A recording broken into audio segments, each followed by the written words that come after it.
Screen share করবে সুজিত।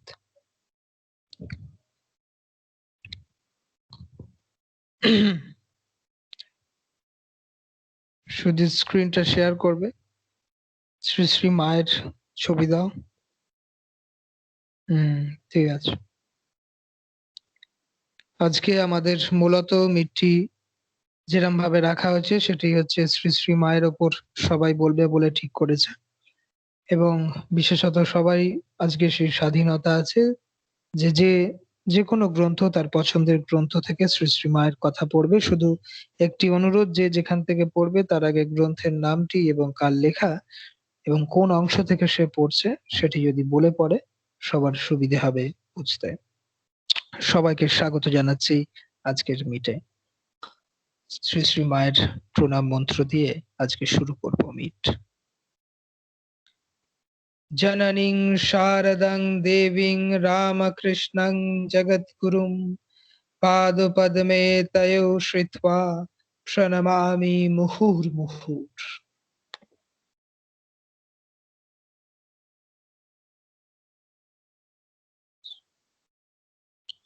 স্বামীজির প্রণাম মন্ত্র। সকলে এসেছে? আশা করছি এসেছে। নমঃ শ্রী অতিরাজায় বিবেকানন্দ সুরয়ে সচ্চিৎ সুখ স্বরূপায় স্বামিনে তাপহারিণে। প্রণাম জানাচ্ছি ঠাকুর মা স্বামীজির পাদপদ্মে আমাদের ভক্তিপূর্ণ প্রণাম জানাচ্ছি সকলের তরফ থেকে। আজকে আমরা তাদের কৃপায় একাধিক মিট করে এসেছি এবং এই রবিবারও আমরা সবাই মিলে আসতে পেরেছি।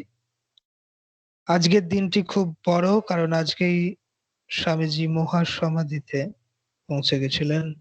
আজকেই তার স্থূল শরীর স্বামীজি ছেড়ে দিয়ে চলে গেছিলেন সেই পরম ধামে, যেরকম ইংরেজিতে বলা হয়, Swami Vivekananda left his mortal body on 4th of July 1902 and entered into Mahasamadhi। সেটি কিরাম ছিল সেই দিনটি কালকে হোয়াটসঅ্যাপ গ্রুপে পাঠিয়েছিলাম বিস্তার ইংরেজিতে। একটু একটু অংশ আজকে আমি পড়ব, তবে সেটা মাঝে মাঝে পড়ব। তার আগে যেরকম আমরা ঠিক করেছিলাম শ্রী শ্রী মায়ের উপর আজকে মূলত আলোচনা হবে। শ্রী শ্রী মায়ের কথা, শ্রী শ্রী মায়ের বাণী, শ্রী শ্রী মায়ের জীবন সকলেই চলে এসছে এবং আজকে আমি শুরু করছি। খুব সুন্দর টপিক আজকের, খুব ইম্পর্টেন্ট, যেহেতু আজকে স্বামীজি শরীর রেখেছিলেন। সেজন্য পড়ছি মাতা ঠাকুরনী স্বামী বিবেকানন্দ ও স্বামী ব্রহ্মানন্দের দৃষ্টিতে। লিখছেন স্বামী পূর্ণাত্মানন্দজি। আমি পড়ব স্বামী বিবেকানন্দ দৃষ্টিতে শ্রী শ্রী মা।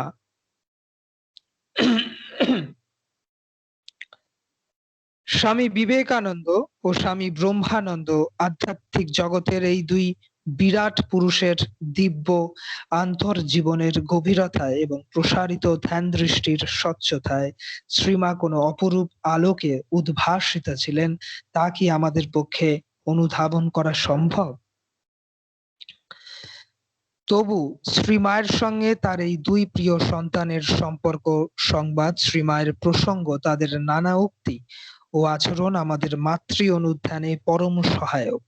রামকৃষ্ণ সৌরমণ্ডলের এই দুই অতি উজ্জ্বল জ্যোতিষ্কের বিকীর্ণ কিরণ রেখাগুলি কিভাবে রামকৃষ্ণ সংঘ জননীর চরণ স্পর্শ করে উদর্ভ শিখায় আরতি করেছে তার কিছু বিক্ষিপ্ত সংবাদ ভিন্ন আর কিছু আমরা উপস্থিত করতে সমর্থ নই। স্বামী বিবেকানন্দ 1890 খ্রিস্টাব্দের 4 ফেব্রুয়ারি গাজীপুর থেকে স্বামী বিবেকানন্দ রামকৃষ্ণ দেবের অন্তরঙ্গ গৃহী পার্ষদ বলরাম বসুকে লিখছেন, গিরিশ বাবুর সহিত মাতা ঠাকুরানীকে কলিকাতায় আনিবার জন্য আপনার কি মতান্তর হইয়াছে? গিরিশ বাবু লিখিয়াছেন, সে বিষয়ে আমার বলিবার কিছুই নাই। মাতা ঠাকুরানীর যে প্রকার ইচ্ছে হইবে সেই প্রকারই করিবেন। আমি কোনো নরাধম তাহার সম্বন্ধে কোনো বিষয় কথা কহি, পত্রটির উপসংহারে স্বামীজি মর্মস্পর্শী ভাষায় লিখেছেন, বলরাম বাবু মাতা ঠাকুরনী যদি আসিয়া থাকেন, আমার কোটি কোটি প্রণাম দিবেন ও আশীর্বাদ করিতে বলিবেন, যেন আমার অটল অধ্যবসায় হয়, কিংবা এ শরীরে যদি তাহা অসম্ভব, যেন শীঘ্রই ইহার পতন হয়। শ্রীমা সম্পর্কে স্বামী বিবেকানন্দের যেসব উক্তির সন্ধান পাওয়া যায়, তাদের মধ্যে কালগতভাবে এটি প্রথম। স্বামীজির অন্তরে শ্রীমায়ের স্থান সম্পর্কে পত্রটি উজ্জ্বল আলোক সম্পাত করছে। শ্রীরামকৃষ্ণ সম্পর্কে স্বামী বিবেকানন্দ অকুণ্ঠিত চিত্তে বলেছিলেন, আমি তার জন্ম জন্মান্তরের দাস, এই আমার পরম ভাগ্য। তস্য দাস দাস দাসো। শ্রীমাকে স্বামীজি শ্রীরামকৃষ্ণের সঙ্গে অভিন্ন জ্ঞান করতেন। তার দৃষ্টিতে এক অখণ্ড সত্তায় দুই দেহধারে আপনাকে প্রকাশিত করেছেন। গুরু ভ্রাতা স্বামী রামকৃষ্ণানন্দকে এক পত্রে স্বামীজি লিখছেন, মা ঠাকুরনীকে তাহার জন্ম জন্মান্তরের দাসের পুনঃ পুনঃ ধুলো বলুণ্ঠিত সাষ্টাঙ্গ দিবে। তাহার আশীর্বাদ আমার সর্বত মঙ্গল। অর্থাৎ তিনি যেমন নিজেকে শ্রীরামকৃষ্ণের জন্ম জন্মান্তরের দাস বলে মনে করতেন, সেই রকম তিনি নিজেকে সারদা দেবীরও জন্ম জন্মান্তরের দাস বলে গণ্য করতেন। শ্রীরামকৃষ্ণের উদ্দেশ্যে রচিত তার বিখ্যাত কবিতা গাই গীত ও শোনাতে তোমায় এই সাক্ষ্যই বহন করছে। সে কবিতায় প্রথম স্তবেই তিনি লিখেছেন, দাস তোমা দোহাকার সশক্তিক নামি তব পদে। 1895 খ্রিস্টাব্দে স্বামী রামকৃষ্ণানন্দকে স্বামীজি লিখেছিলেন, শাকচুন্নি যে ঠাকুরের পুঁথি পাঠাইয়াছে তাহা পরম সুন্দর, কিন্তু প্রথমে শক্তির বর্ণনা নাই। এই মহাদোষ দ্বিতীয় এডিশনে শুদ্ধ করিতে বলিবে। এই প্রসঙ্গে স্বামী শারদেশানন্দ লিখছেন, শ্রীরামকৃষ্ণ পুঁথি লেখককে স্বামীজি ব্যাঘ্রভাবে নির্দেশ দেন পুঁথিতে ঠাকুরের সঙ্গে মায়ের স্তব অন্তর্ভুক্ত করিবার জন্য। সশক্তিক ছাড়া ভগবানের উপাসনা হয় না। তাই পরে সংযুক্ত হইল জয় মাতা শ্যামসুতা জগৎ জননী, রামকৃষ্ণ ভক্তিদাত্রী চৈতন্য দায়িনী। স্বামীজি স্বয়ং সচরিত ঠাকুরের আরাত্রিক স্তবে মায়ের বীজ মন্ত্র রিং সংযুক্ত করিয়া দেন। শ্রীরামকৃষ্ণ মহিমা উপলব্ধির জন্য স্বামীজিকে দীর্ঘকাল বহু পরীক্ষা নিরীক্ষা বিচারে বিতর্কের আশ্রয় গ্রহণ করতে হয়েছিল।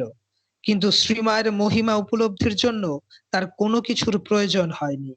মায়ের মহিমা সম্বন্ধে কোনো প্রশ্ন বা সংশয় স্বামীজি কোনোদিনই ছিল না। শ্রীরামকৃষ্ণের দু তিনজন ত্যাগী ভক্ত ছাড়া অন্যান্য সকলের মতো নরেন্দ্রের নিকট অন্তর্বালবর্তিনী ছিলেন। পরবর্তীকালে শ্রী শ্রীমা যখন স্বামীজির সঙ্গে কথা বলতেন, তখন সোজাসুজি কথা বলতেন না। মায়ের মুখে অনুচ্চ স্বরে উচ্চারিত কথাগুলি গোলাপ মা বা অন্য কেউ স্পষ্ট করে স্বামীজিকে শুনিয়ে দিতেন। শুধু স্বামীজি নন, অন্যান্য ত্যাগী সন্তানদেরও সঙ্গেও দু তিনজন ছাড়া শ্রীমা ওইভাবেই কথা বলতেন। স্বামীজি বিদেশ থেকে ফিরে আসার পর গিরিশ ঘোষ তাকে শ্রীরামকৃষ্ণের একটি জীবনী লিখতে বিশেষভাবে অনুরোধ করেছিলেন। তাতে স্বামীজি বলেছিলেন, তিনি শ্রীরামকৃষ্ণ এত মহান ছিলেন, এত বড় ছিলেন যে আমি তাকে কিছুই বুঝতে পারিনি, তার জীবন এক কণাও আমি জানতে পারিনি। শেষে শিব করতে গিয়ে কি বানর করে ফেলবো, আমি তা পারবো না। মায়ের জীবনী লেখার কাজে হাত দিতেও তিনি ভয় পেতেন। একটি চিঠিতে গুরুভাই স্বামী রামকৃষ্ণানন্দকে স্বামীজি লিখেছেন, সান্ডেল বৈকুণ্ঠনাথ সান্যাল আমাকে 3 পাতার লেকচার দিয়েছে যে মা ঠাকুরনীকে ভক্তি করতে হবে এবং তিনি আমায় কত দয়া করেন। সান্ডেলের এই মহা আবিষ্ক্রিয়ার জন্য ধন্যবাদ। তার শ্রীমায়ের বিষয় একটা কিছু লিখবো মনে করি, কিন্তু ভয়ে পেছিয়ে যায়। যাক, তার ইচ্ছে হয়তো কালে কালে হবে। শ্রীরামকৃষ্ণ ও শ্রীমাকে স্বামীজি যে অভেদ জ্ঞান করতেন তার প্রমাণ পাওয়া যায় আমেরিকা যাত্রার প্রাক্কালে তার শ্রী মায়ের আশীর্বাদ প্রার্থনা করবার ব্যাকুল সংকল্পে। ঘটনাটি এই, স্বামীজির মনে আমেরিকা যাওয়ার সংকল্প প্রায় স্থির হয়ে গেলেও এই বিষয়ে সম্পূর্ণ সন্দেহ মুক্ত হবার জন্য তিনি ভাবলেন, আচ্ছা, শ্রী শ্রী মা তো ঠাকুরের অংশ স্বরূপিনী, তাকে একখানি পত্র লিখলে হয় না? তিনি যে রূপ বলবেন সেই রূপ করব। স্বামীজি তারপর শ্রীমায়ের নির্দেশ চেয়ে যে পত্র লিখলেন, তাতে শ্রীমা স্বামীজিকে আশীর্বাদ করে পাশ্চাত্য দেশে গমনের অনুমতি দিলেন। এটি পেয়ে স্বামীজির সকল দ্বিধার অবসান হলো। তিনি বললেন, আহ, এতক্ষণে সব ঠিক হলো, মারও ইচ্ছা আমি যাই। শ্রীমায়ের আশীর্বাদকেই স্বামীজি তার পাশ্চাত্য দেশে ঐতিহাসিক সাফল্যের পশ্চাতে ক্রিয়াশীল প্রধান শক্তি রূপে গণ্য করতেন। পাশ্চাত্য থেকে ফিরে আসার পর একদিন তিনি শ্রীমাকে বলেছিলেন, মা, আপনার আশীর্বাদে এ যুগে লাফিয়ে না গিয়ে তাদের তৈরি জাহাজে চড়ে সে মুল্লুকে গিয়েছি। আবার স্বামী শারদেশানন্দ বলেছেন, তিনি ছোট মামির মায়ের কনিষ্ঠ ভাতৃবধূ।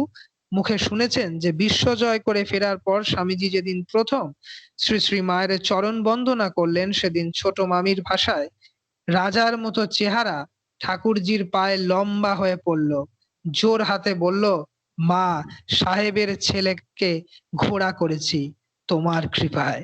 এই দর্শনের আরেকটি প্রত্যক্ষদর্শীর বিবরণ পাই কুমুদ বন্ধু সেনের স্মৃতি কথায়। তিনি লিখেছেন, মা তার ঘরের দরজায় সর্বাঙ্গ চাদর ঢেকে নীরবে দাঁড়িয়েছিলেন।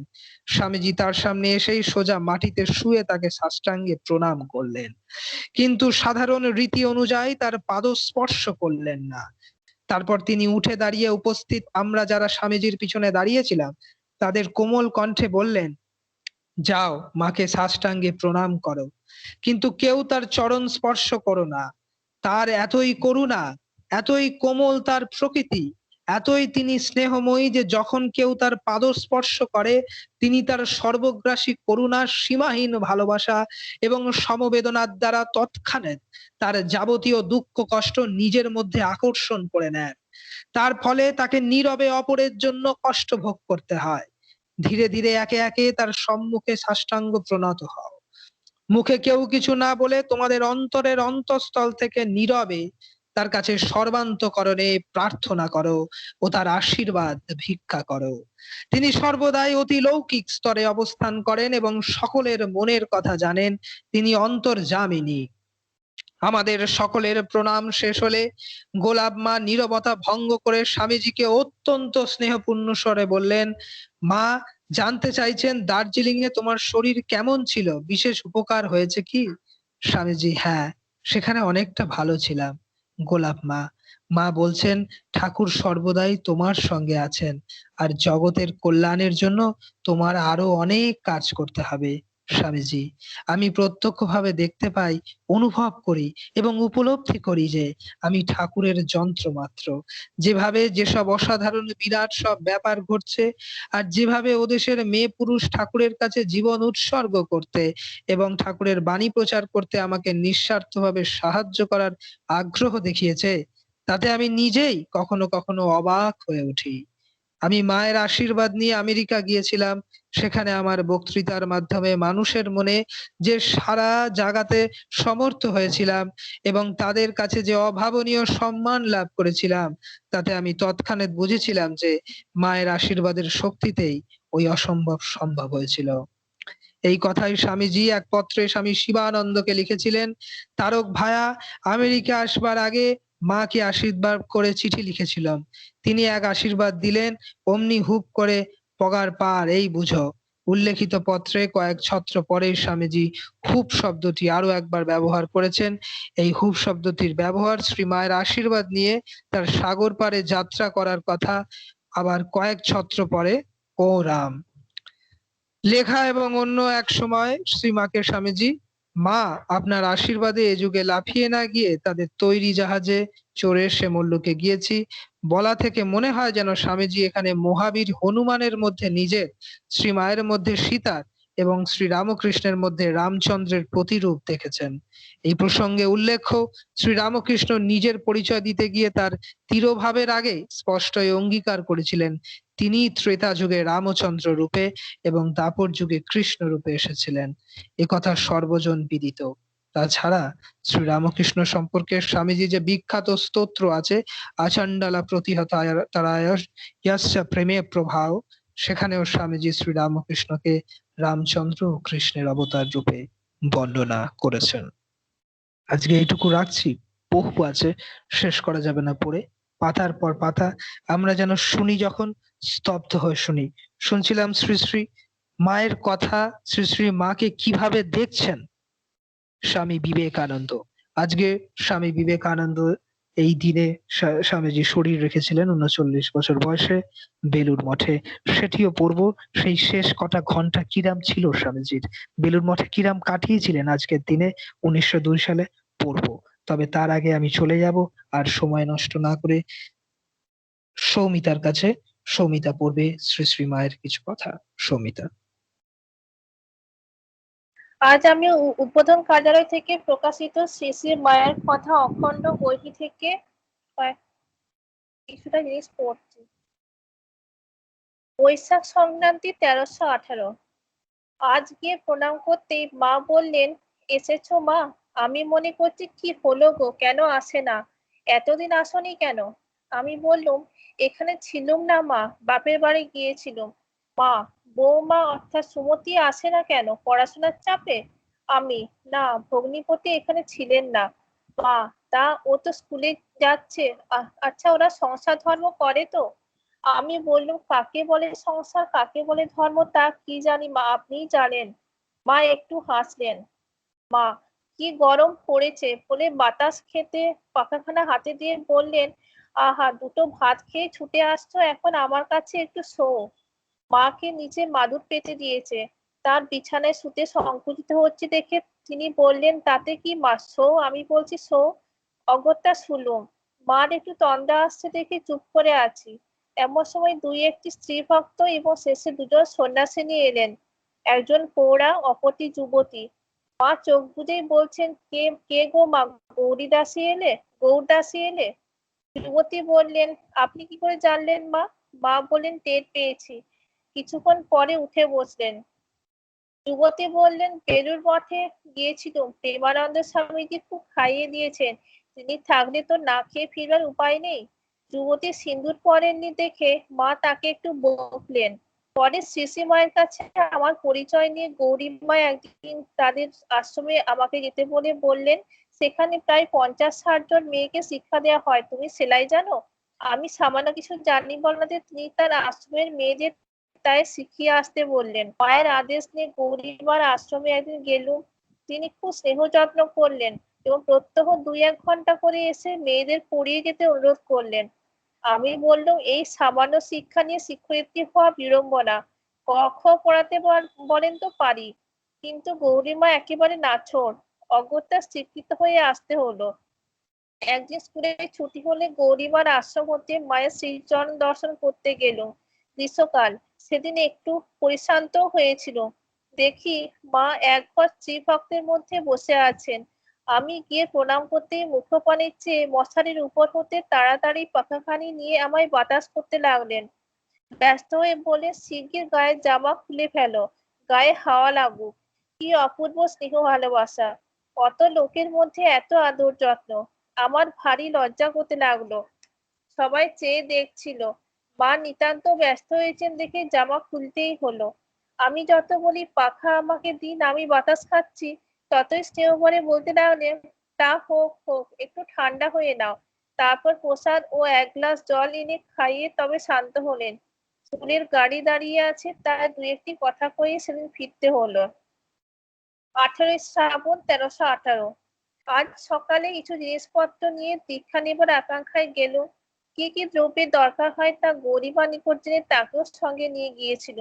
মায়ের বাড়ি গিয়ে দেখি মা তদ্গত চিত্তে ঠাকুর পূজা করছেন। আমরা যাবার একটু পরে চেয়ে ইঙ্গিতে বসতে বললেন। পূজা শেষ হলে গৌরীমা আমার দীক্ষার কথা বললেন। পূর্বে মার সঙ্গে একদিন আমারও ওই বিষয়ে কথা হয়েছিল। বর্তমান কলা নিয়ে গেছি। মা দেখে বলেন, এই যে বর্তমান কলা এনেছো, একজন সাধুর নাম করে, সে কলা খেতে চেয়েছিল, বেশ করেছো। পরে বললেন, ওই আসনখানা নিয়ে আমার বাঁ দিকে এসে বসো। আমি বললুম, গঙ্গা স্নান তো করা হয়নি। মা, তা হোক, কাপড় চোপড় তো ছেড়ে এসেছো। কাছে বসলুম, বুকের ভিত মধ্যে টিপ টিপ করতে লাগলো। মা তখন ঘর হতে সবাইকে বেরিয়ে যেতে বললেন। তারপর জিজ্ঞেস করলে, স্বপ্নে কি পেয়েছো বলো। আমি বললুম, লিখে দেব না মুখে বলবো। মা, মুখেই বলো। দীক্ষার সময় শ্রীশ্রীমা স্বপ্নে প্রাপ্ত মন্ত্রের অর্থ বলে দিলেন। বললেন, আগে ওইটি জপ করবে। পরে তিনি আরেকটি বলে দিয়ে বললেন, শেষে এইটি জপ ও ধ্যান করবে। মন্ত্রটির অর্থ বলবার পূর্বে মাকে কয়েক মিনিটের জন্য ধ্যানস্থ হতে দেখেছিল। মন্ত্র দেবার সময় আমার সমস্ত শরীর কাঁপতে লাগলো এবং কেন বলতে পারি না কাঁদতে লাগলো। মা কপালে বড় করে একটা রক্তচন্দনের ফোঁটা পরিয়ে দিলেন। দক্ষিণা ও ঠাকুরের ভোগের জন্য কিছু টাকা দিল। পিসিমা পরে গোলাপ মাকে ডেকে ভোগের টাকা তার হাতে দিলেন। দীক্ষার সময় মাকে খুব গভীর দেখলুম। পরে পূজার আসন হতে মা উঠে গেলেন। আমাকে বললেন, তুমি খানিক ধ্যান জপ ও প্রার্থনা করো। আমি ঐরূপ করবার পরে উঠে মাকে প্রণাম করতেই মা আশীর্বাদ করলেন, ভক্তি লাভ হোক। মনে মনে মাকে বললুম, দেখো মা, তোমার কথা মনে রেখো, ফাঁকি দিও না যেন। শ্রীসীমা এইবার গঙ্গা স্নানে যাবেন গোলাপ মার সঙ্গে। আমিও মায়ের কাপড় গামছা নিয়ে সঙ্গে গেলুম। স্নানের জন্য মা গঙ্গায় নেমেছেন, এমন সময় অল্প অল্প বৃষ্টি আরম্ভ হলো। স্নান করে উঠে ঘাটের পান্ডা ব্রাহ্মণকে একটি কলা, একটি আম ও একটি পয়সা দিয়ে মা বললেন, ফল আমি দিলুম বটে, কিন্তু দানের ফল তোমার। হায় পান্ডা ঠাকুর, জানো না কার হাতের দান আজ পেলে, আর কত বড় কথা শুনলে। প্রতিকামনায় জড়িত মানুষ আমরা, ওই দেববাণীর মর্ম কি বুঝবো? আমার কাছ থেকে কাপড়খানি নিয়ে পরে ভিজে কাপড়খানি আমার হাতে দিয়ে মা বললেন, চলো। গোলাপ মা আগে, মা মাঝে, আমি পিছনে চললুম। ছোট একটি ঘটিতে গঙ্গা জল নিয়ে মা রাস্তার ধারে প্রতি বটবৃক্ষে জল দিয়ে প্রণাম করে যেতে লাগলেন। মা তখন রাজার ঘাটে স্নান করতেন, কারণ নতুন ঘাট দুর্গাচরণ মুখার্জি ঘাট তখনো হয়নি। গোলাপ মা ছোট একটি ঘড়ায় গঙ্গা জল নিয়ে এসেছিলেন। বাড়িতে ফিরে উহা ঠাকুর ঘরে রাখতে গেলেন। নিচের কলতলায় চৌবাচ্চার কাছে একটা ঘটিতে জল ছিল। মা তাই দিয়ে পা ধুয়ে আমায় বলেন, কাদা লেগেছে, ধুয়ে এসো। আমি জল খুঁজছি দেখে বলেন, ওই ঘটির জলেই ধোও না। আমি বললাম, আপনি যে ও জল ছুঁয়েছেন মা, আগে একটু মাথায় দিয়ে না, তাহলেই হবে। আমার কিন্তু মন সরল না। বললুম, তা কি হয়? ধরলো না। বললুম, তা কি হয়? আমি আজ একটা পাত্র এনে চৌবাচ্চা হতে জল নিয়ে পা ধুয়ে নিলুম। মা ততক্ষণ আমার জন্য দাঁড়িয়ে রইলেন। তারপর উপরে গিয়ে ঠাকুরের প্রসাদ দুখানি শালপাতে সাজিয়ে নিজে একখানি নিলেন এবং আমাকে একখানি দিয়ে কাছে বসে খেতে বললেন। আমি প্রসাদ পাবার পূর্বে মায়ের চরণামৃত পাবার আকাঙ্ক্ষা জানাতে মা বললেন, তুমি জালা হতে একটু কলের জল নিয়ে এসো। এবং আমি উহা আনলে পাত্রটি আমাকে হাতে করে ধরে রাখতে বলে নিজে বাম ও দক্ষিণ পায়ে বৃদ্ধাঙ্গুষ্ঠ জলে দিয়ে কি বলতে লাগলেন। বুঝতে পারলুম না, শুধু ঠোঁট নড়তে না দেখলুম। শেষে বললেন, নাও এখন। আমি নিজেকে কৃতার্থ জ্ঞান করে উহা পান করলুম। তারপর খেতে খেতে প্রত্যেকটি জিনিস নিজে একটু একটু খেয়ে আমার পাতে দিতে লাগলেন। ক্রমে অনেকগুলি স্ত্রী ভক্তের আগমন হলো। কাউকেই চিনি না। শুনলুম তারা সকলেই এখানে প্রসাদ পাবেন। ঠাকুরের ভোগের পর আমরা সকলের প্রসাদ পেতে বসলুম। মাও তার নির্দিষ্ট আসনে এসে বসলেন। তিনবার অন্ন মুখে দিয়ে মা আমাকে ডাকলেন এবং আমার হাতে প্রসাদ দিলেন। প্রসাদ গ্রহণ করলুম। কি যে একটা সুগন্ধ পেলুম, এখনো সে কথা ভাবলে অবাক হই। তারপর একে একে সকলের পাতেই মার প্রসাদ বিতরিত হলো। গোলাপ মা সকলকে দিয়ে শেষে নিজে খেতে বসলেন। মা এইবার খুব হাসি খুশি গল্প সল্প করতে করতে খেতে লাগলেন। তাই দেখে আমি হাঁপ ছেড়ে বাঁচলুম। দীক্ষার সময় হতে এতক্ষণ পর্যন্ত তাকে যেন আরেক মা মনে হচ্ছিল। সে কি গম্ভীর, অন্তর্মুখী, নিগ্রহানুগ্রহ সামর্থ্যা দেবী মূর্তি। ভয়ে জড়সড় হয়েছিলুম। পরে কত লোককে দীক্ষা দিতে দেখেছি, 2-4 মিনিটেই হয়ে গেছে, কিন্তু সেরূপ গম্ভীর ভাব তার আর কখনো দেখিনি। কতজনকে হাসতে হাসতে দাঁড়িয়ে বা বসে দীক্ষা দিয়েছেন, তারা খুশি হয়ে তখনই তৃপ্ত হয়ে চলে গেছে। কৌতূহল আক্রান্ত হয়ে কাউকে বা জিজ্ঞাসাই করে ফেলেছি, দীক্ষার সময় মায়ের কেমন রূপ দেখলেন। একটি বিধবা স্ত্রীভক্তা আমার প্রশ্নে বলেছিলেন, এই এমনি, আমি পূর্বে কুলগুরুর কাছে দীক্ষা নিয়েছিলাম, পরে মায়ের কথা শুনে এখানে দীক্ষা নিতে এসেছি। পূর্বে কুলগুরু যেটি দিয়েছেন, মা আমাকে সেটি রোজ প্রথমে 10 বার জপ করে নিতে বললেন। পরে নিজে যেটি দিয়েছেন সেটি দিয়ে ঠাকুরকে দেখিয়ে বলেন, উনি গুরু, অন্য এক মূর্তি দেখিয়ে আর ইনি ইষ্ট। আর এই বলে প্রার্থনা করতে বললেন যে, ঠাকুর, আমার পূর্বজন্মের ইহজন্মের কুকর্মের ভার তুমি নাও, ইত্যাদি। আমার কি হয়েছে বলুন তো, যখনই জব করতে বসি 8 ঘন্টার বেশি জব করতে পারি নে। কে যেন ঠেলা দিয়ে তুলে দেয়। আপনাদের এমন হয়? ভাবি মার কাছে কত কথা বলি, কিছুই বলতে পারি নে। আপনার তো বেশ মায়ের সঙ্গে কথা বলতে পারেন। মা কি আমাকে ফাঁকি দিলেন? আমি কিন্তু অত কথা জানতে চাইনি। স্ত্রীলোকটি প্রায় প্রৌঢ়াবস্থা, সরল ভাবে নিজেই বলে যাচ্ছেন, আমি বললাম, যা আপনি ইচ্ছা হয় মায়ের কাছে বলুন না, 2-4 দিন বলতে বলতে সহজ হয়ে আসবে। আমরাও প্রথম প্রথম অত কথা বলতে পারিনি। এখনো এক এক সময় এমন গম্ভীর ভাব ধারণ করেন যে কাছেই এগোনো যায় না। বেলা পড়ে আসতে সমাগত ভক্ত মহিলাগণ শ্রীশ্রীমাকে প্রণাম করে একে একে বিদায় নিতে লাগলেন। কেহ বা আরতি দেখে যাবে বললেন। শ্রীশ্রীমা কাপড় কেচে এসে ঠাকুরের বৈকালী ভোগ দিয়ে প্রত্যেককে প্রসাদ দিলেন। ক্রমে সন্ধ্যা হয়ে এলো। মা, রাধু, মাকু প্রভৃতিকে ঠাকুর ঘরে এসে জপ করতে বসতে বললেন। তারা আসতে বিলম্ব করায় মা অসন্তোষ প্রকাশ করে বললেন, সন্ধ্যার সময় এখন এসে সব জপ টপ করবে না, কোথায় কি করছে দেখো। একটু পরে তারা এসে জপ করতে বসলো। পূজনীয় গোলাপ মা, যোগীর মা প্রভৃতি এসে সন্ধ্যাকালে ভক্তি ভরে শ্রীমায়ের পদধূলি গ্রহণ করলেন। মা তাদের মাথায় হাত দিয়ে আশীর্বাদ করলেন। কারো বা চিবুক স্পর্শ করে চুমো খেলেন, আবার হাত জোড় করে নমস্কারও করলেন। তারপর ঠাকুর প্রণাম করে একখানি আসন পেতে জপে বসলেন। সন্ধ্যারতি উদ্যোগ হচ্ছে। শ্রীসীমা কিছুক্ষণ পরে জপ শেষ করে উঠলেন।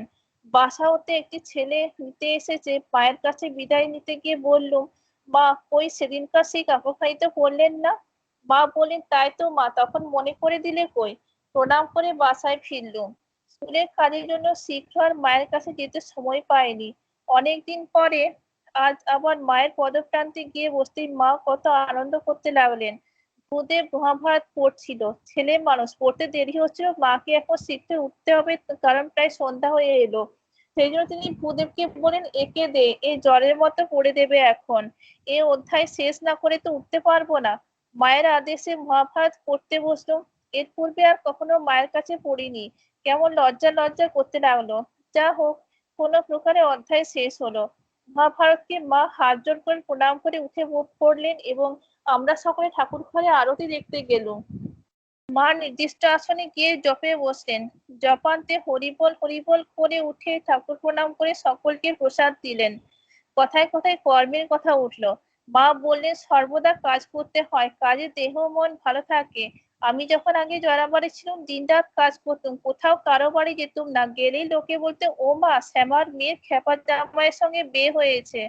ওই কথা শুনতে হবে বলে কোনোখানে যেতুম না। একবার সেখানে আমার কি অসুখী করেছিল, কিছুতেই সারে না। শেষে মা সিংহবাহিনীর দুয়ারে পড়তে দিয়ে তবে সারে। বড় জাগ্রত দেবতা, সেখানকার মাটি কৌটায় করে রেখেছি। নিজে খাই এবং রাধুকে রোজ সেই মাটি একটু করে খেতে দিই। মায়ের বাড়ির সামনের মাঠে নানা দেশের কতগুলো স্ত্রী পুরুষ বাস করে। নানা প্রকার কাজ করে তারা জীবিকা নির্বাহ করে। তার মধ্যে একজন উপপত্নী ছিল, উভয়ে একত্রেই বাস করত। ওই উপপত্নী কঠিন পীড়া হয়েছিল। মা ওই কথা উল্লেখ করে বলেন, কি সেবাটাই করেছে মা, এমন দেখিনি। একেই বলে সেবা, একেই বলে টান। এই বলে ওই রূপে তার সেবার কথাই সুখ্যাতি করতে লাগলেন। উপপত্নীর সেবা আমরা উহার দেখলে ঘৃণায় নাসিকা কুঞ্চিত করত, সন্দেহ নাই। মন্দের মধ্যে মধ্যেও ভালোটুকু যে নিতে হয় তা কি আমরা জানি? সামনের মাঠের ঘর হতে একটি দরিদ্রা হিন্দুস্থানী নারী তার রুগ্ন শিশুকে কোলে করে মায়ের আশীর্বাদ নিতে এসছে। তার প্রতি মায়ের কি দয়া! আশীর্বাদ করলেন, ভালো হবে। তারপর দুটো বেদানা ও কতগুলো আঙুর ঠাকুরকে দেখিয়ে এনে তাকে দিতে বললেন। আমি মায়ের হাতে ওইগুলো এনে দিলে মা ওই নিঃস্ব রমণীটিকে দিয়ে বললেন, তোমার রোগা ছেলেকে খেতে দিও। আহা, সে কতই খুশি হয়ে যে গেল। বারবার মাকে প্রণাম করতে লাগলো। 1318 পটলডাঙ্গার বাসা হতে বৈকালে গিয়েছি। মায়ের ঘরে গিয়ে বসতে গোলাপ মা এসে আমাকে বললেন, একটি সন্ন্যাসিনী গুরু দেনা শোধ করতে সাহায্যপ্রাপ্ত হয়ে কাশী হতে এসেছেন, তোমাকে কিছু দিতে হবে। আমি সানন্দে স্বীকৃত হলো। মা হেসে বললেন, আমাকে ধরেছিল, আমি কি কারো কাছে টাকা চাইতে পারি মা? বললুম, থাকো, হয়ে যাবে। গোলাপ মা বললেন, হ্যাঁ। মা আমার শেষে হিললে অর্থাৎ উপায় করে দিয়েছেন। মা আসতে চুপি চুপি আমাকে বলছেন, গোলাপ 3খানা গিনি দিয়েছে। খানিক পরে সেই সন্ন্যাসিনী এলেন। তিনি বলরাম বাবুর বাড়ি গিয়েছিলেন। সেখানে ভক্তেরা তাকে যার যা সাধ্য কিছু কিছু দিয়েছেন। শুনল সন্ন্যাসিনী হওয়ার পূর্বে তার বৃহৎ সংসার ও 7 ছেলে ছিল। তারাই এখন কৃতি হয়ে সকল বিষয়ের ভার নিতে তিনি সংসার ত্যাগ করে চলে এসেছেন। সন্ন্যাসিনী গুরুনিন্দা করতে নেই বলে। তারপর তিনি প্রণাম করে বলছেন, বড় মকদ্দমা প্রিয় ছিলেন, এখন বৃদ্ধ হয়ে পড়েছেন, আর পারেন না। ওদিকে পাওনাদার ডিগটি পেয়ে ধরতে চায়, কি করি? তাই তার জন্য ভিক্ষায় বেরিয়েছি। এই কথা শুনে শ্রীসীমা একটি শ্লোক বললেন। শ্লোকটি মনে পড়ছে না, তবে ভাব দিয়েই উচিত কথা গুরুকেও বলা যায়, তাতে পাপ হয় না। মা আরো বললেন, তবে গুরু ভক্তি থাকা যায়, গুরু যেমনই হোক তার প্রতি ভক্তিতেই মুক্তি। ঠাকুরের শিষ্য ভক্তদের কি ভক্তি দেখো দেখি। এই গুরু ভক্তির জন্য ওরা গুরু বংশে সকলকে ভক্তি তো করেই, গুরুর দেশে বিড়ালটাকে পর্যন্ত মান্য করে। সন্ন্যাসিনী রাত ৩টা হতে বেলা ৮টা পর্যন্ত জপ ধ্যান করেন, সেই জন্য একখানি ধোয়া কাপড় চাইলেন। মা ভূদেবের একখানি কাপড় দিতে বললেন। সন্ন্যাসিনী আমায় জিজ্ঞাসা করেন, তুমি কি রাতে থাকবে? থাকো তো তোমায় কিছু শিক্ষা দিতে পারি। মনে মনে ভাবলো, আমাদের মার কাছে আবার আপনি কি শিখাবেন? কিন্তু প্রকাশ্যে বললাম, না আমার থাকা হবে না, আমার গাড়ি এসেছে। সন্ধ্যা আরতি হতে শিশিমাকে প্রণাম করে বিদায় নিল। নমস্কার। ধন্যবাদ সমিতা। আমরা শুনছিলাম শ্রী শ্রী মায়ের কথা, শ্রী শ্রী মায়ের ভালোবাসা। পরবর্তীতেও শুনবো শ্রী শ্রী মায়ের জীবনীয় কথা। সমিতার কাছে অনুরোধ থাকবে আরেকটু ছোট করে পড়ার জন্য, এবং আরেকটু আস্তে আস্তে যদি পড়ে, পরবর্তীতে আমরা আরো অনুভব করতে পারবো শ্রী শ্রী মায়ের কথা। শুনছিলাম মায়ের দীক্ষাদানের কথা, কিভাবে ভক্তদের মা দীক্ষা দিতেন। এবার আমরা যাব সুজিতের কাছে। সুজিত আমাদের শ্রী শ্রী মায়ের কথা একটু বলবে। সুজিত।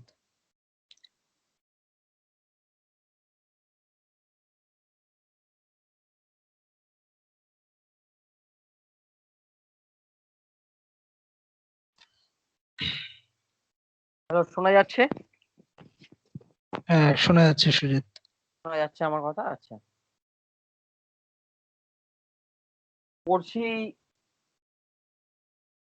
জয়ন্তী সিংহ রচিত শ্রী শ্রী মা শারদা নামামৃতম। আমি আজ পড়বো এই এই বইটি থেকে মাতৃমহিমা, শ্রী শ্রী ষোড়শী পূজা এবং মাতৃমহিমা।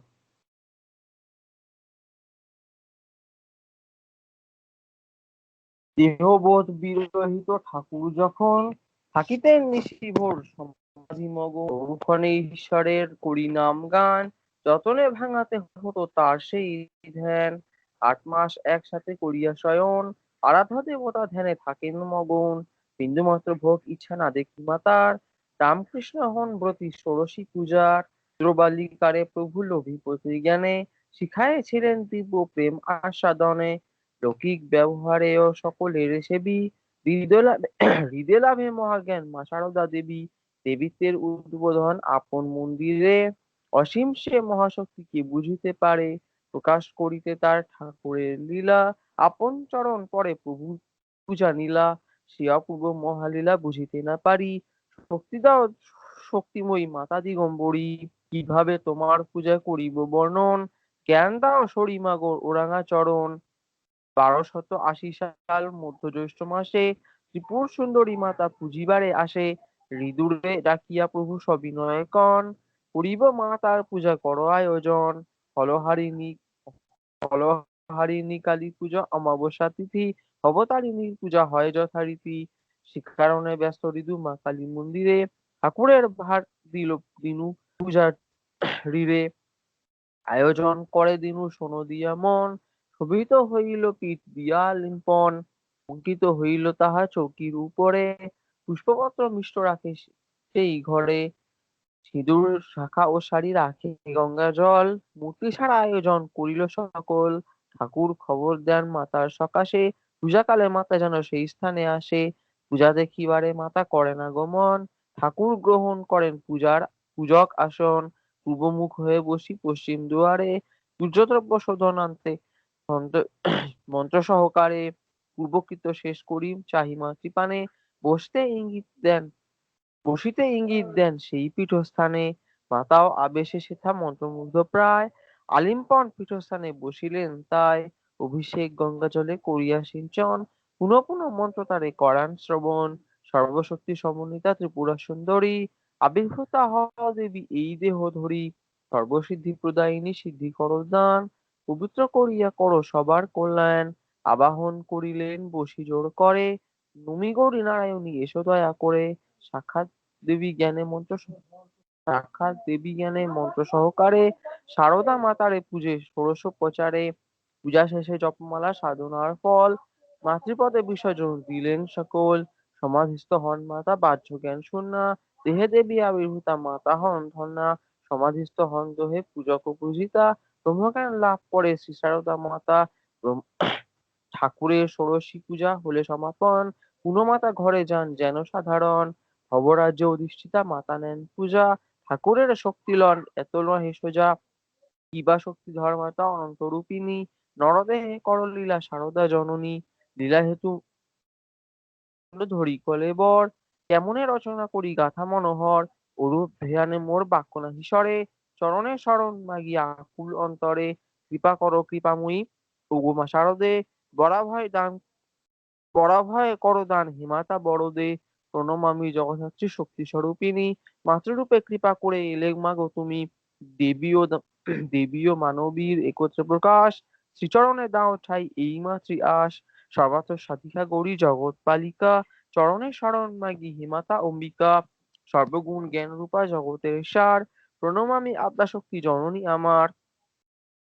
ষোড়শী পূজার পর আরো ৬ মাস, ঠাকুরের ঘরে রাত্রে করিলেন বাস। ঠাকুর থাকেন ভাবে সমাধিমগন, বিনিদ্র রজনী মাতা করেন যাপন। নিথর সমাধি দেহ থাকে না কো জ্ঞান, দেখিয়া ভয়েতে মার কম্পিত পরাণ। কভু হাসে কভু কাঁদে নানা আবির্ভাবে, বীজমন্ত্র কানে গেলে জ্ঞান হয় তবে। সতর্ক দৃষ্টিতে মাতা রহিতেন জাগি, হবে কোন প্রয়োজন প্রভু সেবা লাগি। ঠাকুর শোনেন মাতা রহে জাগরণে, সারানিশি রহে বসি তাহারই কারণে। শুনি প্রভু বলিলেন সেই দিন হতে, চন্দ্রমণি মাতা শোনে নিদ্রা নহবতে। রহিলেন সেথা মাতা দিবস যামিনী, স্বামী ও শাশুড়ি সেবা করেন জননী। সৃষ্টি স্থিতি লয় কর্মে ত্রিগুণ ধারিণী, গুণাতীত তিনি পূর্ব ব্রহ্ম সনাতনী। তবুও মানবী ভাবে প্রকাশ তাহার, বুঝিতে দেয় না কারে গুণ আপনার। অশক্তি ভগবান ধর্ম প্রবর্তনে, যুগে যুগে এসেছেন এই ধরাধামে। ভগবান নররূপে অবতীর্ণ হন, নারী বেশে শক্তি তার স্বদেশ ধারণ। দেখিবে মানব মন করিয়া চিন্তন, শ্রীরাধিকা কৃষ্ণ সনে করে আগমন। শ্রীচৈতন্য সাথে আসে দেবী বিষ্ণুপ্রিয়া, রামচন্দ্র পরিপূর্ণ সীতারে লোভিয়া। যশোধরা নিবেদিত বুদ্ধের চরণে, আধ্যাত্মিক মিলনে শক্তি আসে ভুবনে। রামকৃষ্ণ সহশক্তি শ্রী শারদা মাতা, নরদেহে লীলা তবে হন আবির্ভূতা। দেবী গুরু মাতৃশক্তি তাহে সমানিতা, জগৎ কল্যাণ তরে হন জাগরিতা। ব্রহ্মময়ী আদ্যাশক্তি কল্যাণ দায়িনী, ক্ষমারূপা তপস্বিনী জগৎ জননী। পালিলে গৃহস্থ ধর্ম নহে সন্ন্যাসিনী, সহিলে অশেষ জ্বালা দুর্গতি নাশিনী। আত্মীয় স্বজনে পালেন মানব দুহিতা, সমাজ সংস্কার মাঝে হন উৎপীড়িতা। মহান আদর্শ তব রাখিয়া ধরায়, বিলাল নিঃস্বার্থ প্রেম স্বীয় মহিমায়। সাধু সন্ন্যাসীর চেয়ে জীবন কঠিন, সংসার বন্ধনে থাকি ব্রহ্মপদে লীন। নারী হয়ে শ্রেষ্ঠা তুমি জগৎ মাঝারে, প্রচার করিয়া রামকৃষ্ণ অবতারে। নিষ্কলঙ্কা পবিত্রতা দেবী স্বরূপিণী, মাতৃভাবে স্নেহ ধারা বিলালে জননী। ভক্তজনে উদ্ধারিলে করি দীক্ষাদান, মা শারদা অধমার লহগ প্রণাম। নমস্কার, ধন্যবাদ। তর্ক। ধন্যবাদ সুজিত। সুজিত খুব সুন্দরভাবে শ্রী শ্রী মায়ের সেই জীবনের ব্যাখ্যা করছিলেন। অনেক ধন্যবাদ সুজিত। স্বামীজির আজকে শরীর রেখেছিলেন, সেই দিনটি কিরাম ছিল 1902 সালে 4 জুলাই। একটু ইংরেজিতে পড়ে শোনাই। Very early in the morning, Swami Vivekananda woke up very early, went to temple. He was looking fresh. There was no sign of bad health, although he had been suffering from many diseases for last few years. Breakfast. Swamiji took breakfast with other sannyasis. He laughed and joked with others. In the breakfast, he drank tea, coffee, and milk as usual. Morning walk. Swamiji went for a morning walk with Swami Premananda. During the walk, Swamiji told Premananda, "You should not imitate me. Remember, Thakur said not to imitate anyone." 8:30 a.m., Swamiji asked Swami Premananda to close the door and prepare the worship room for him. There he started meditating. 11 a.m., meditation continued till 11 a.m. He started singing devotion songs, "Ma ki amar kalo, kalo rupa elokeshi, ridhi paddo kore alo." 11:30 a.m., Swamiji took lunch with others. That day menu was rice, ilsha fish curry, vegetable fry, ombol. He said The observation of Ekadashi has whetted my appetite.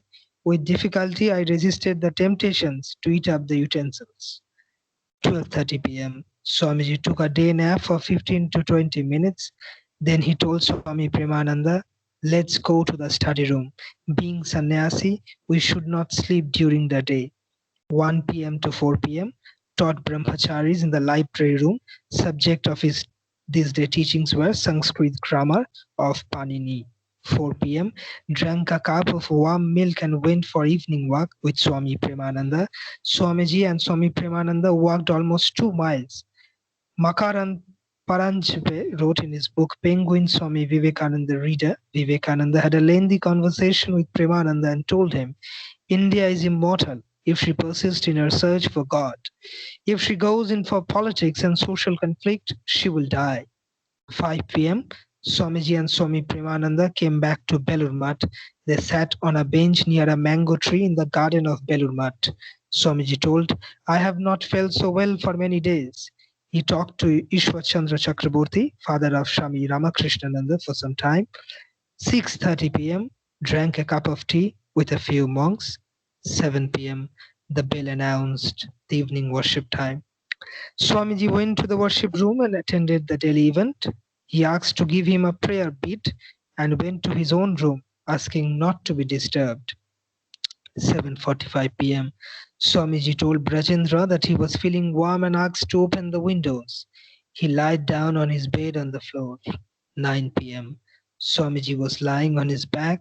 Now he turned on his right side. Brajendra noticed drops of sweat on Swamiji's forehead. Then he wept, cried like a child for some time. 9:02 to 9:10 p.m. He breathed deeply. His hands trembled. 9:30 p.m. Every one of the mat rushed to Swamiji's room. They were unable to decide that if it was a samadhi. Swami Bodhananda tried to feel Swamiji's pulse and then shouted, Go immediately and bring Dr. Majumdar. Considering it a samadhi, Swami Premananda and Swami Nischayananda started chanting the name of Ramakrishna to bring back Swamiji's consciousness.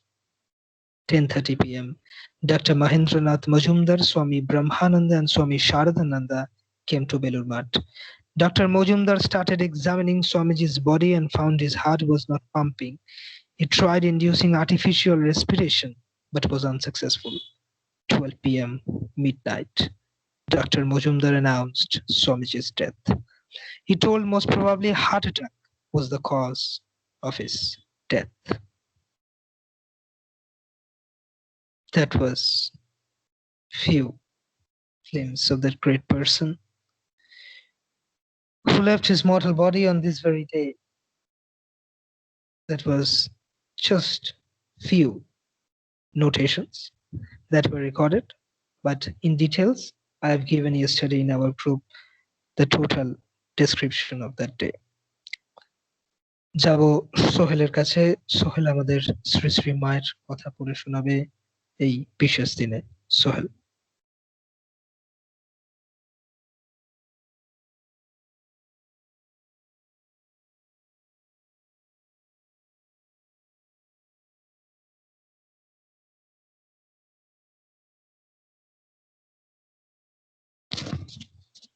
শোনা যাচ্ছে সোহেল?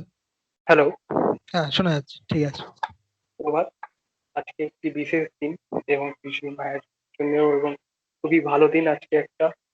একজন বেদান্তিক হিসেবে অবশ্যই এটা একটি important দিন। কারণ আজকে স্বামীজি নিজের দেহ ত্যাগ করেছিলেন। এই উপলক্ষে আমি বেদান্ত থেকে যেটা পড়ছি খুবই আশ্চর্যভাবে আমি একটা এখান থেকে এক্সাম্পল পড়বো আজকে, বেদান্ত থেকেই পড়বো, বেদান্ত ভয়েস অফ ফ্রিডম থেকে, যেটা হচ্ছে গডকে নিয়ে। আজকের দিনটি বিশেষ এবং এই উপলক্ষে এখান থেকে পড়াটা আমার মনে হয় সব থেকে বেশি ইম্পর্টেন্ট হবে।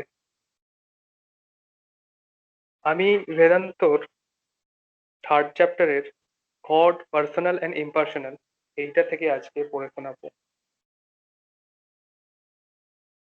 The Advaita system is non-destructive. This is its glory, that it has the boldness of each.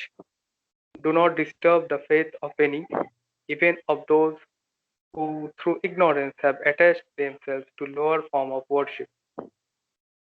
That is what it was. Do not disturb, but help everyone to get higher and higher. Include all humanity.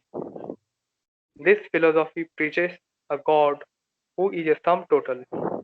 If you seek a universal religion which can apply to everyone, that religion must not be composed of only the parts, but it must always be their sum total and include all degrees of religion development.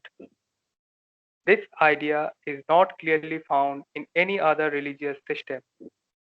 They are all parts equally struggling to attain to the whole. The existence of the part is only for this. So from the very first, Advaita had no antagonism with the various sects existing in India. There are dualists existing today and their number by far the largest in India because dualism naturally appeals to less educated minds. It is a very convenient, natural, common explanation of the universe. But with these dualists, Advaita has no quarrel. The dualists think that God is outside the universe, somewhere in heaven, and the Advaita is that he is his own soul, and that it would be a blasphemy to call him anything more distant. Any idea of separation would be terrible. He is nearest of the near. There is no word in any language to express this nearness except the oneness. With any other idea, the Advaitist is not satisfied. Just as the dualist is shocked with the concept of Advaita and thinks it blasphemous.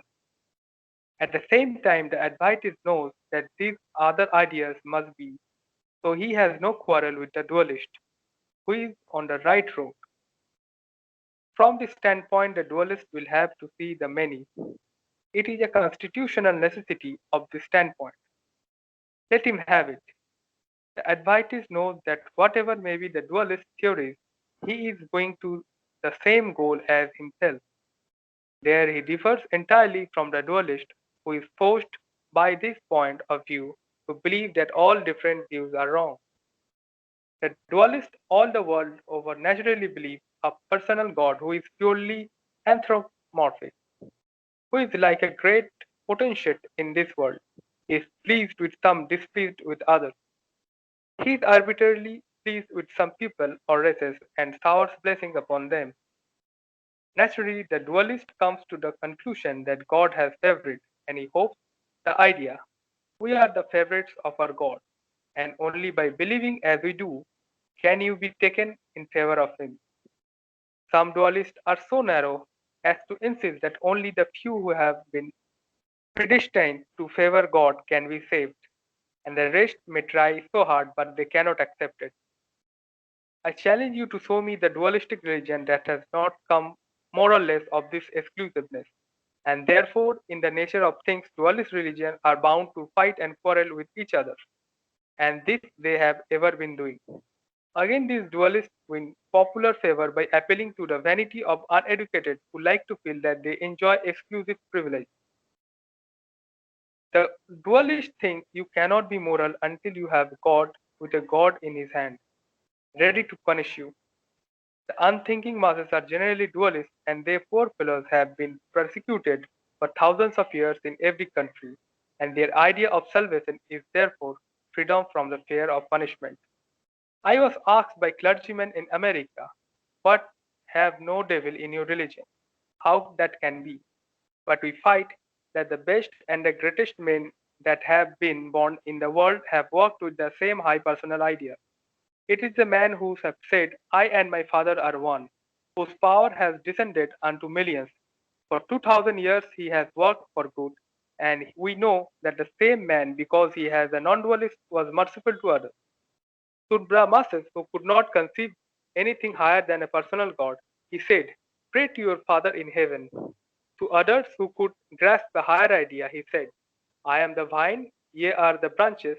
But to these disciples, to whom he revealed himself more fully, he proclaimed are the highest truth. I and my Father are one. The Vedanta gives no other attributes to God except these three. and that he is infinite existence, infinite knowledge, and infinite bliss, and he regards these three as one. Existence without knowledge and love cannot be. Knowledge without love and love without knowledge cannot be. What we want is the harmony of existence, knowledge, and bliss infinite, for that is our goal. So this is a wonderful excerpt. What it has been intended to say that Swamiji through all his life always tried to create this awareness that we all are one. We are all are one not only among human beings, but we all are one in the universe. There is no difference between us. It is only our lack of knowledge about the higherness of our thinking and to reach to near to God. This this pursuit, this should go on. And every time the higher we go, we become a better person. So this is an auspicious day.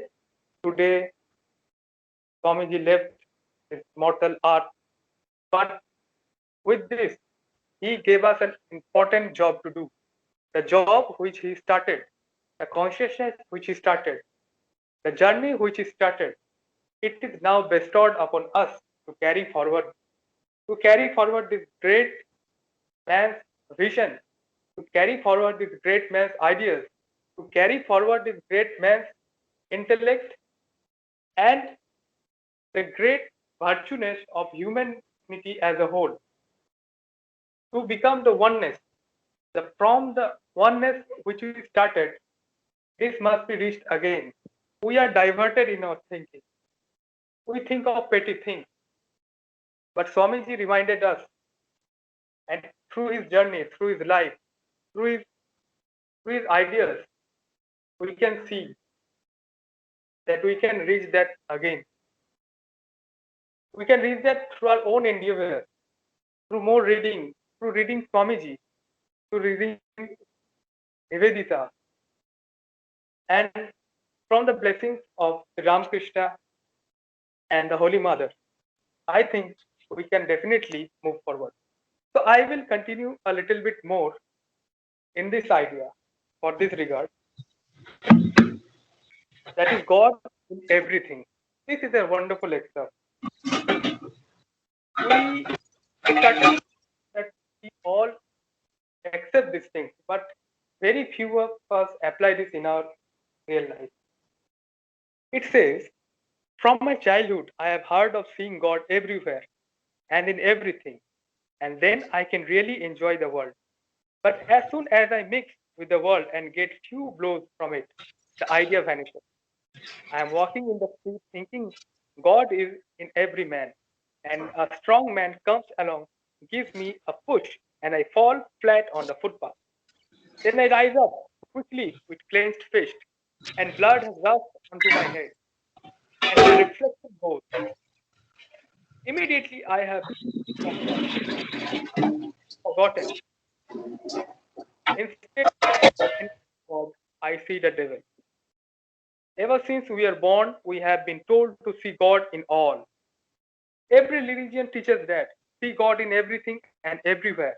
Do you not remember that in the New Testament Christ says so? We have also seen and taught, but it is when we come to the practical side that the difficulty begins. You all remember how Aesop finds a stag in looking at his form reflected in a lake and is saying to the young one, how powerful I am. Look at the splendid head. Look at my limbs, how strong and muscular they are, and how swiftly I can run. Then he hears the barking of dogs in the distance. Immediately takes to his head. And after he has run several miles and he comes back panting, the young one says, you just told me how strong you are. How is it that when the dog barks, you ran away? Yes, my son, but when the dog barks, all my confidence vanishes. Such is the case with us. We think highly of humanity, we feel ourselves strong and valiant. We make ground resolves. But when the dogs of the trial and temptation bark, we are like the stag in the fable. Then, if such is the case, what is the use of teaching all these things? There is the greatest use. The use is this, that the perseverance will finally conquer. Nothing can be done in a day. It is a gradual process. It takes time. It slowly goes to there, it slowly reaches the goal. The self is the first to be heard about, then to be thought upon, and then meditated upon. Everyone can be everyone can see the sky, even the very worm crawling upon the earth sees the blue sky. But how far away is it? So it is our own ideal. It is far away, no doubt. But at the same time, we know that we must have it. We must have even the highest ideal. Unfortunately, in this life, the vast majority of persons who are groping through the dark without any ideal at all. If a man with an ideal makes 1,000 mistakes, I am sure that the man without an ideal makes 50,000. Therefore, it is better to have an ideal. The ideal of a man is to see God in everything. But if you cannot see Him in everything, see Him at least in one thing, in the thing that you like the best, and see Him in another. And gradually, so on, you can go. There is infinite life before the soul. Take your time, and you will achieve it any rate. Thank you. Thank you Sohel. আর আমাদের মনে হয় আর কিছু বলার নেই। মুগ্ধতার সঙ্গে শুনছিলাম। সোহেল শুরু করলো যে স্টেটমেন্টটা দিয়ে, সেটা হলো অ্যাজ এ বেদান্তিস্ট। এইটি কিন্তু আমাদের পরিচয়। অপূর্ব লাগলো শুনে। আমাদের সকলের অ্যাজ এ বেদান্তিস্ট আজকের দিনটি আমাদের সকলের কাছে, যে পথই হোক, যে ধর্মেরই হোক, যে ট্র্যাডিশনেরই হোক বেদান্তে, আজকের দিনটি সত্যি খুবই অসপিশিয়াস। তারপর সোহেল সুন্দরভাবে বললো দেহ ত্যাগ করলো। অনেকে শুনি বলে স্বামী বিবেকানন্দ মারা গেছেন ৪ঠা জুলাই। খুব কষ্ট হয় শুনে, এবং বহু হিন্দুরাই বলে থাকে, বাঙালিরাই বলে থাকে। খুব অজ্ঞানতার বশেই বলে থাকে এরকম কথা। তো এই জিনিসগুলো আমাদের বোঝায় যে আমরা, আমাদের মধ্যে এখনো সেই চেতনা হয়ে ওঠেনি। সোহেল যেরকম বলছিল যে এই ওয়াননেসটি আমাদের ফিল করতে হবে, এবং স্বামীজি যে শরীর রেখেছেন, দায়িত্বটা আমাদের উপর দিয়ে গেছেন, যে তিনি যে সত্যগুলো অনুধাবন করেছেন, যে একতায় মনুষ্যত্ব জাতিকে পৌঁছে দিয়েছেন যে উচ্চতায়, সেটিকে যাতে আমরা আমাদের নিজ জীবনে পালন করতে পারি, এবং আমাদের যারা পার্শ্ববর্তী মানুষ, বন্ধু বান্ধব, সকলের মধ্যেও সেটি যেন দিয়ে যেতে পারি, এবং তাদের মধ্যে সেই অনন্তকে উপলব্ধি করতে পারি, যেরকম ভাবে সোহেল কনক্লুড করলো, to see the one in many. আমাদের গ্রুপে একজন ডক্টর আছে, শুভ্র। সে এবং একটি ভাই আমাদের দীপ চৌধুরী শ্রী শ্রী মায়ের ওপর একটি গান গেয়েছে। আমরা একদম মিটের শেষে সেটি চালাবো। সকলের কাছে অনুরোধ থাকবে শেষ অবধি থাকার। আপাতত আমরা যাব জয়ের কাছে। জয় শ্রী শ্রী মায়ের কথা বলবে কিছু। জয় অনেক দিন পরে এসেছে, আমাদের সকলেরই খুব ভাল লাগছে। হ্যালো, শোনা যাচ্ছে তো? হ্যালো, শোনা যাচ্ছে জয়। আজ আমি মায়ের কিছু উপদেশের কথা বলবো, দুটি উপদেশ, সে ব্যাপারে শুরু করছি। একজন বয়স্ক মহিলাকে মা একদিন বলেছিলেন, যে রাস্তায় তুমি চলছো, যদি দেখো সেই রাস্তায় কেউ পড়ে গিয়েছে, তাকে তুমি তুলে দেবে। পথে পড়ে থাকা কাউকে দেখে কখনো ফেলে যেতে নেই। এই আদর্শ তো মা আমাদের নিজের জীবন দিয়ে দেখিয়ে গেলেন। পথে পড়ে থাকা কত পাপী তাপী আর্ত নরনারীকে দু হাতে পথ থেকে তুলে নিয়ে নিজের কোলে তিনি স্থান দিয়েছিলেন। ধন্য তারা, মায়ের সেই পথে পড়ানো ছেলে মেয়েদের। একটু জোরে পড়তে বলবো জয়, একটু জোরে। হ্যালো হ্যালো, একটু জোরে পড়তে বলবো, গলার একটু জোর জোরে। একটু শোনা যাচ্ছে, একটু জোরে। হ্যাঁ। শ্রী মায়ের প্রথম উপদেশ।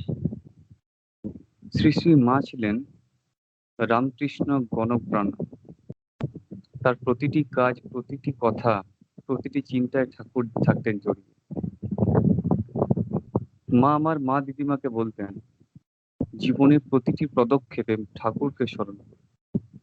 তাহলে কোনো কষ্টকার কষ্ট বলে মনেই হবে না। জীবনের দুঃখ কষ্ট কারই বা নেই, ওসব তো থাকবেই। তার নাম নিলে, তাকে আশ্রয় করলে তিনি শক্তি দেবেন। দুঃখ কষ্ট তখন আর তোমার ছাপ ফেলতে পারবে না।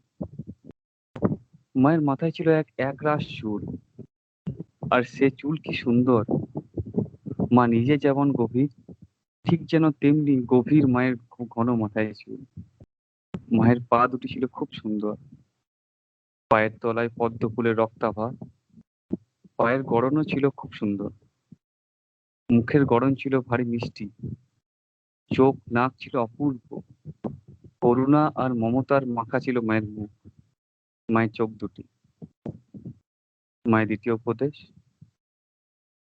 শ্রী শ্রী মায়ের পদপ্রান্তে আসার কিছুদিন পর তাকে যখন আমি, চন্দ্রমোহন দত্ত, কিছুটা ধারণা করতে পেরেছি, তখন একদিন তার কাছে গিয়ে করজোড়ে আবদার করি, মা, আমি আপনার সেবা করতে চাই। মা বললেন, এখানে যেসব কাজ করছে সেসব তো আমারই সেবা, চন্দু। আমি বললাম, না মা, ওসব কাজ করে আমি আপনার সামান্য কোনো সেবা করতে চাই। মা শান্তভাবে বললেন, না বাবা, তুমি উত্তর ধনের কাজ করেছো, সেই কাজই করো। ওটি যেমন আমার সেবা, তেমন ঠাকুরেরও সেবা। সরলাই তো আমাদের সেবা করেছে, তুমি বরং উত্তর ধনের কাজ করে যখন সময় সুযোগ পাবে তখন শরতের সেবা করিবে। যদি তুমি তার আন্তরিকভাবে সেবা করো এবং শরৎ যদি তোমার উপরে সন্তুষ্ট থাকে, তাহলে যেন তোমার ব্রহ্মজ্ঞান হইবেই হবে। যে কেউ শরৎকে ভালোবাসতে যে কেউ শরৎকে ভালোবেসে সেবা করবে, মুক্তি তার কেনা। শরৎ ঠাকুরের গণেশ, শরৎ আমার মাথার মণি। সারা দুনিয়ায় শরতের মতো মহাপুরুষ খুবই কম জানে। এই দুটি মায়ের উপদেশ। আর আজকের দিনে 4 জুলাই আমাদের স্বামীজি ঠাকুরের মায়ের সর্বশ্রেষ্ঠ সন্তান, সবথেকে আদরের সন্তান, ইহলোক ছেড়ে পরলোক লাভ করেছিলেন। তার ব্যাপারে আমি কিছু বলবো সে সাহস তো আমার নেই। একটাই কথা বলতে চাই, নিজের অনুভূতি, যে যেদিন তুমি এসেছিলে হয়তো ভবে কেঁদেছিলে তুমি, হেসেছিল সবে। আজ এমন জীবন করিলে তুমি গঠন, মরণে হেসেছিলে তুমি, কেঁদেছিল খুব। ধন্যবাদ। ধন্যবাদ। জয়ের কি সুন্দরভাবে শ্রী শ্রী মায়ের কথা বলছিল, এবং আমরাও যেন সেই শ্রী শ্রী মায়ের কথাগুলোর মধ্যে হারিয়ে গেছিলাম। আমাদের অনুরোধ থাকবে জয়ের কাছে, পরবর্তী মিটেও শ্রী শ্রী মায়ের কথা এত সুন্দরভাবে অনুভূতি সহকারে এত গভীরভাবে শোনানোর জন্য। আমরা সকলে শুনতে চাই, এরা এত সুন্দরভাবে বললে আরো কত আপন লাগে। আমরা চলে যাব শেষ স্পিকার আজকের ময়ূকের কাছে। ময়ূক।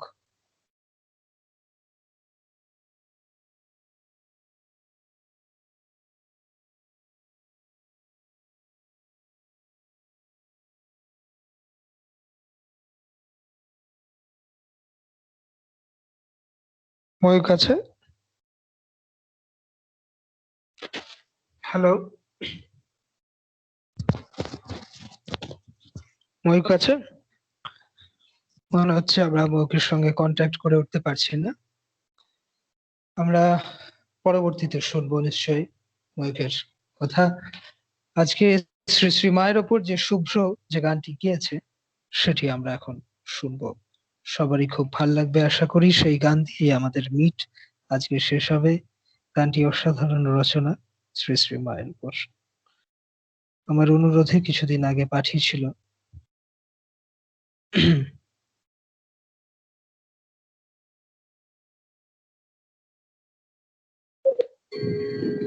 শোনা যাচ্ছে মনে হচ্ছে আসে।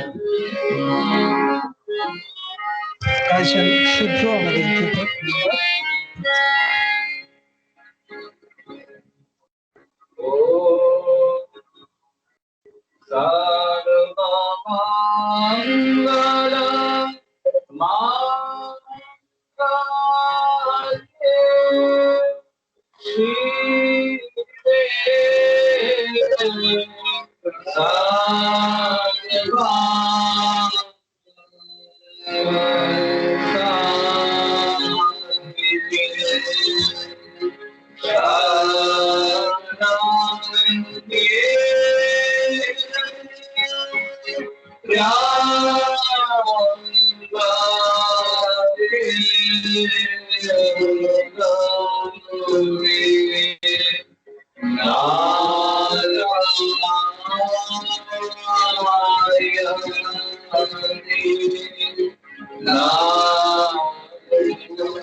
শুনছিলাম শুভ্রর এবং দীপ চৌধুরীর গাওয়া শেষ সঙ্গীত। আমাদের সকলের শেষ শান্তি কামনা করি। সকল পৃথিবীর মানুষের সেই শান্তি আরোগ্য কামনা করি। শ্রী শ্রী মায়ের কাছে আমাদের ভক্তি, ভালোবাসা, প্রেম দিক মা সকলের মধ্যে, যেন সেই পরমাত্মাকে দর্শন করি।